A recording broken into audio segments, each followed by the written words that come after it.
नमस्कार, मैं हूँ भावना शर्मा और आप सब देख रहे हैं अपना फेवरेट चैनल भावना शर्मा। कहिए कैसे हैं आप। आज हम बात करेंगे जो नवदुर्गे जैसे शुरू हो गए हैं, उनकी शुरुआत हो गई है और इसमें जो हम जॉब होते हैं उनको किस तरह से उगाना चाहिए और उसको क्या-क्या गलतियाँ जो हम करते हैं, जिससे सुनने में आता है कि हमारे जो हमने जॉब बोए थे वो अच्छे नहीं हुए हैं, पता नहीं क्या प्रॉब्लम थी, शायद माता रानी हमसे रुष्ट हो गई है। ऐसा कुछ नहीं होगा। आप इस वीडियो को शुरू से अंत तक ज़रूर देखिएगा।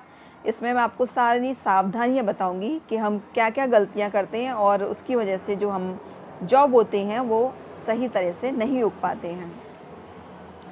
तो उससे पहले मैं अगर आपको मेरी वीडियोस अच्छी लगती हैं तो मेरे चैनल को सब्सक्राइब कीजिए, घंटी का जो रेड बटन दिख रहा है उसको क्लिक ज़रूर करिए और अपनी फैमिली और फ्रेंड के साथ इसको शेयर ज़रूर करिए। क्योंकि कहा जाता है, अगर आप कुछ पुण्य कार्य करते हैं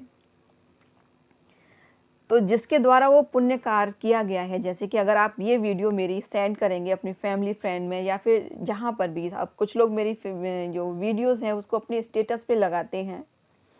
उससे क्या होता है कि जो वो आपकी जो वीडियो देखने के बाद जो कुछ पुण्य कर्म करते हैं उसका कुछ फल आपके खाते में जुड़ जाता है। तो ऐसी बातों को मैं आपको आगे और बताती रहूँगी और हमेशा कोशिश करूँगी कि आपके लिए कुछ नया ला सकूँ, जिसको आप जान के अपनी और अपनी फैमिली की लाइफ को और अच्छा बना सकते हैं।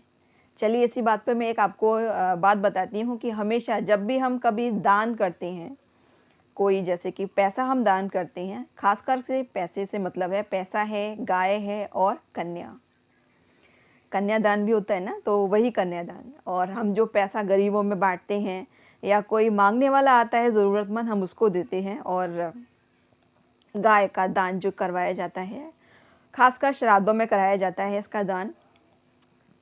और कुछ लोग कभी भी इसको करवाना पड़ता है क्योंकि जो उनके बुज़ुर्ग लोग हैं, उनको अगर वो गाय दान करते हैं तो एक अच्छा दान माना जाता है।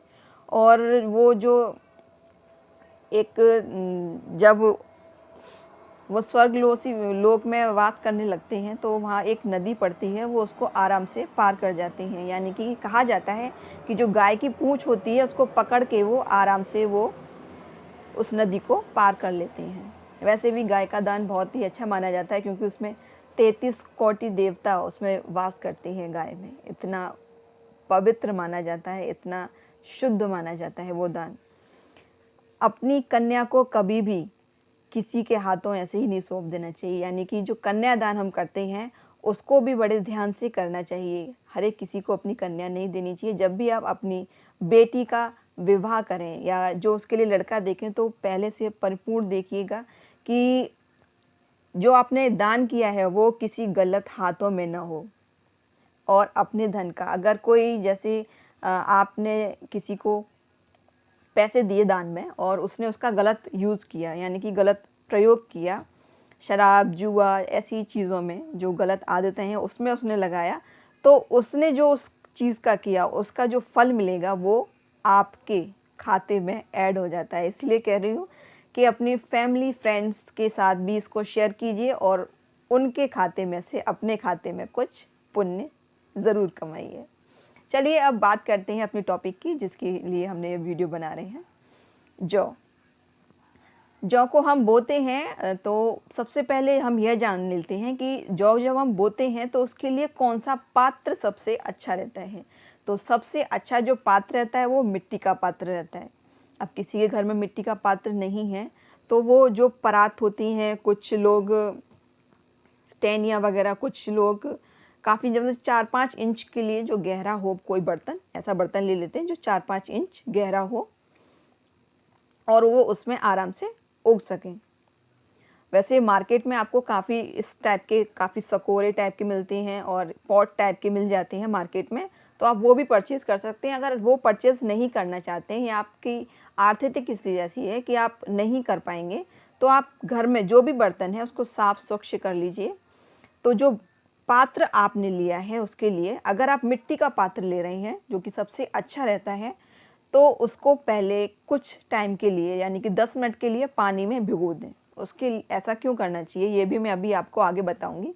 उससे क्या होता है, उसको पानी में आप 10 मिनट के लिए भिगो दीजिए। उससे क्या होगा, एक तो वो साफ़ हो जाएगा और उसमें जब जो जौ आप बोएंगे वो बहुत ही अच्छे से निकल पाएंगे। वो मैं आगे बताऊंगी कि इसका फ़ायदा क्या होता है, ऐसा क्यों करना चाहिए। और जो भी आपको जौ बोने हैं, ठीक है ना, तो जौ की जो क्वांटिटी है, यानी कि जो आप उसको कितनी मात्रा में ले रहे हैं, वो कम से कम 1 मुट्ठी, जैसे आप मुट्ठी लेते हैं, 1 मुट्ठी जौ आप ज़रूर बोइएगा। 1 मुट्ठी जौ को आप अच्छे से छान लीजिए, बीन लीजिए, उसमें कोई कंकड़ी पत्थर जो नहीं है तो वो निकाल दीजिए। उसके बाद जौ को भी आपको पानी में भिगोना है। कितने घंटे के लिए? 4-5 घंटे के लिए आप कम से कम उस जौ को पानी में भिगो दीजिए, मतलब कि उसको कंप्लीटली डूबना है जौ को।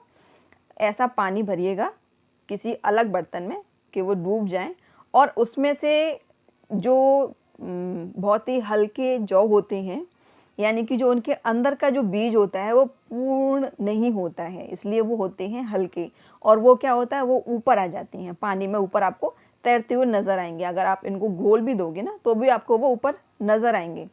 तो उन जौ को हटा के आप अलग निकाल दीजिएगा, वो जौ उगने के लिए नहीं डालिएगा, ठीक है। बाकी जौ को अलग ले लीजिएगा। और एक आपको मिट्टी का प्रबंध करना है, तो मिट्टी आप कहीं पेड़ पौधे हैं वहाँ से आप ले सकते हैं, या फिर अब तो ऑनलाइन मिट्टी भी मिलने लगी है, तो अगर आप वैसा चाहें तो वैसे भी बुक कर सकते हैं। लेकिन ये चीज़ पहले ही मंगा के आप सारी तैयारियां कर लें तो बहुत ही बेहतर होगा। अब बताते हैं कि जो भी आपने पात्र लिया है उसमें आप 2 लेयर मिट्टी की आप बिछा दीजिए। जो आपकी मिट्टी है उसको 3 पार्ट में डिवाइड कर लीजिएगा। 2 लेयर आपकी मिट्टी जो है वो आप उसमें बिछा दीजिए, उस पे से हल्का हल्का सा छिड़काव करके, इस तरह से कि वो जो मिट्टी है वो गीली हो जाए, इतना छिड़काव करना है। फिर उसके बाद आपको जो आपके जौ हैं वो उसको उसके ऊपर चारों तरफ डाल देने हैं, ठीक है। जब वो डाल देंगे उसके पास फिर एक लेयर और बनानी है आपको मिट्टी की, जिससे आपके जो बीज हैं, जो जौ हैं, वो सारे ढक जाएं। जब वो ढक जाएं तो उसके ऊपर से फिर से छिड़काव कर देना है पानी का, कि जो बीज की जो नमी है वो बरकरार रहे।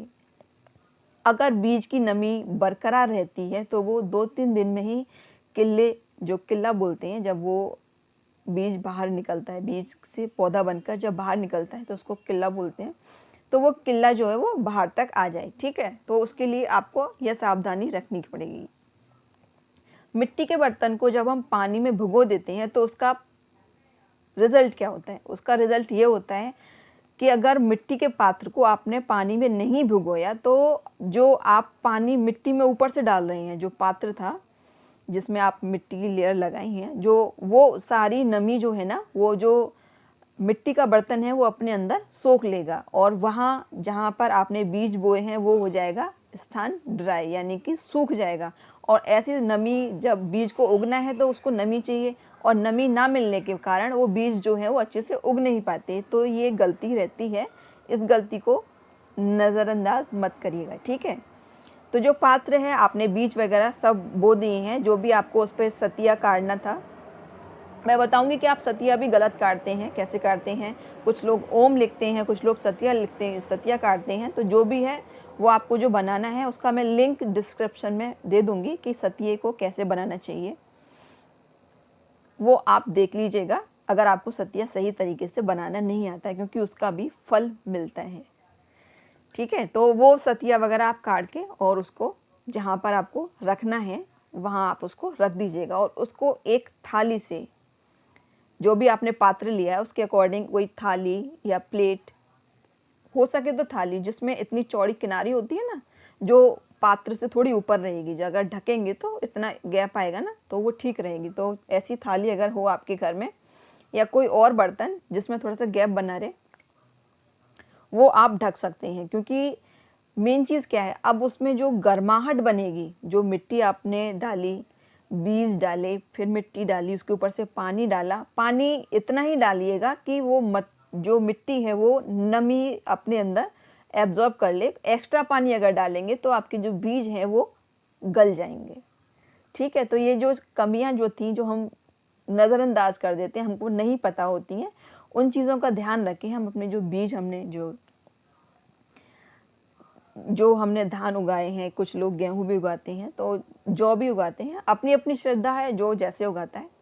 तो वो जो हमने उगाए हैं वो अच्छे से उग आएंगे। तो जो हम उनको ढक देंगे तो उसमें क्या होगा, जो उसकी गर्मी है, जो गर्माहट है, उससे वो जल्दी बाहर निकलते हैं।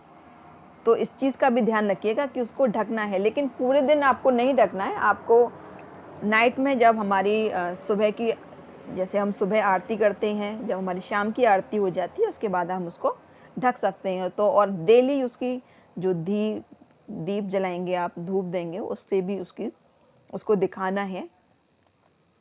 तो ये सारी सावधानियां करके अगर आप उनको उगाएंगे जौ को, तो बहुत ही अच्छे उगेंगे। और जब वो थोड़े थोड़े बड़े हो जाएं तो उनकी हाइट के अकॉर्डिंग अगर उनको कुछ ढक पाते हो तो ठीक है, अगर नहीं भी ढक पाते हो तो जो कलावा होता है जो हाथ में बांधा जाता है, उससे उसको चारों तरफ से ऐसे करके बांध दीजिएंगे। थोड़ा सा लूज ही बांधिएगा, टाइट नहीं, लेकिन जो हमारे जौ जो उगेंगे ना वो फिर सीधे रहेंगे, वो इधर उधर गिरेंगे नहीं।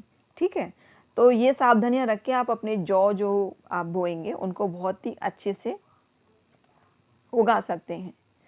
अब मैं अपने शब्दों को यहीं विराम दूंगी। नेक्स्ट वीडियो में फिर मिलती हूँ और नई कुछ खास चीज़ें आपको ज़रूर बताती हूँ। तब तक के लिए नमस्कार।